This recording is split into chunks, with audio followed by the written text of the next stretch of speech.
సార్వభౌమాయ మంగళం. ఒక చిన్న మంచి విషయం చెప్పాలని మొన్నటి నుంచి ఉన్నది. ఇవాళ పంచమ దివస ఉత్సవంలో ఒక మంచి శుభవార్త, ముఖ్యంగా మా కొంతమూరు వాసులు గర్వించదగ్గ గొప్ప వార్త చెప్దామని. ఎందుకంటే అలాంటి ఒక మంచి కాలం, మంచి భూమికల గురించి వర్ణించుకుంటున్నాం కదా. మా కొంతమూరు ఇంచుమించుగా కొంత అలాంటిదే అని చెప్పాలండి ఇక్కడ.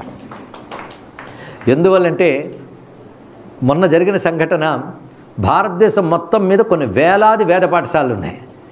ఇన్ని వేలాది వేద పాఠశాలలు ఉంటూ ఉంటే భారతదేశమే చక్కగా నడిచే వేద పాఠశాలని భారతదేశంలో అశోక్ సింఘాల్ ఫౌండేషన్ ఒక పెద్ద సంస్థ మొత్తం స్క్రూటినీ చేసిందండి. మొత్తం వేద పాఠశాలన్నింటినీ అధ్యయనం చేసి ఉత్కృష్టమైన వేద పాఠశాలలు 3 ఎంపిక చేసింది. ఒకటి కాశీలో ఉన్న వేద పాఠశాల, రెండవది అక్కడ చతుర్వేదములు నేర్పుతున్న బహుకాలం నాటి వేద పాఠశాల, రెండవది కుంభకోణంలో 480 సంవత్సరాలుగా నడపబడుతున్న ఒక పెద్ద వేద పాఠశాల. 2 అయ్యాయా?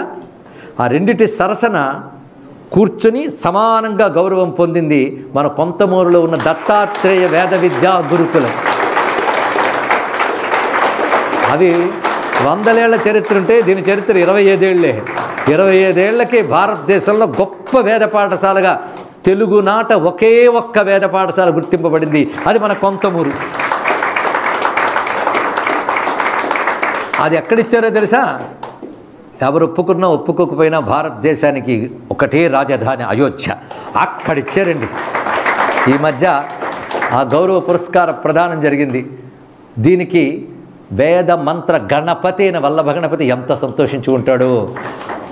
అందుకే ఉత్సవకాలంలో ఈ వార్త రావడం, ఉత్సవకాలంలో మహోత్సవంగా మనం ప్రకటించడం, మన కొంతమూరు ఎంతో ఉన్న ఊరు అని తెలియజేసిన సందర్భంగా మా కొంతమూరు వాసులైన రవీంద్ర గారు తదితరులతో పాటు నేను గర్విస్తూ, ఎందుకంటే అటు ఆ వేద యొక్క గొప్పతనం ఏంటో తెలుసుకున్నాం, వేదం ఎలా ప్రపంచాన్ని కాపాడుతుందో తెలుసుకున్నాం, దాన్ని కాపాడడానికి ఎలా జీవించాలో తెలుసుకున్నాం. అలాంటి మహాత్ముడు కల్కి భగవానుడు ఉత్పన్నమైన ఈ సమయంలో స్వామిని అనుగ్రహం వల్ల అలాంటిది ఒకటి ఇక్కడ ఉన్నదయ్యా అని ఆయనకి విన్నవించుకుంటూ, కలి ప్రభావం లేకుండా కల్కి ప్రభావమే ఇక్కడ ఉండుగాక అని ప్రార్థిస్తూ స్వస్తి. సచ్చిత్సుఖస్వరూపాయ శివశక్త్యైక్యరూపిణి వల్లభా ప్రాణకాంతాయ శ్రీ గణేశాయ మంగళం. సిద్ధలక్ష్మీ వల్లభాంబా సమేత శ్రీ మహాగణపతి స్వామికి.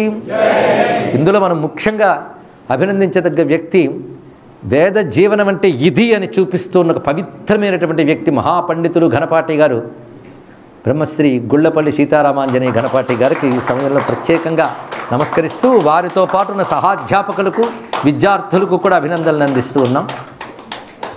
నమ పార్వతీపతయే హర హర మహాదేవ. శ్రీ కల్కి భగవాన్ కి, శ్రీమన్నారాయణ స్వరూప కల్కి భగవాన్ కి, శ్రీమన్నారాయణ విష్ణు వాసుదేవ స్వరూప శ్రీ కల్కి భగవాన్ కి జై. నమ పార్వతీపతయే హర హర మహాదేవ.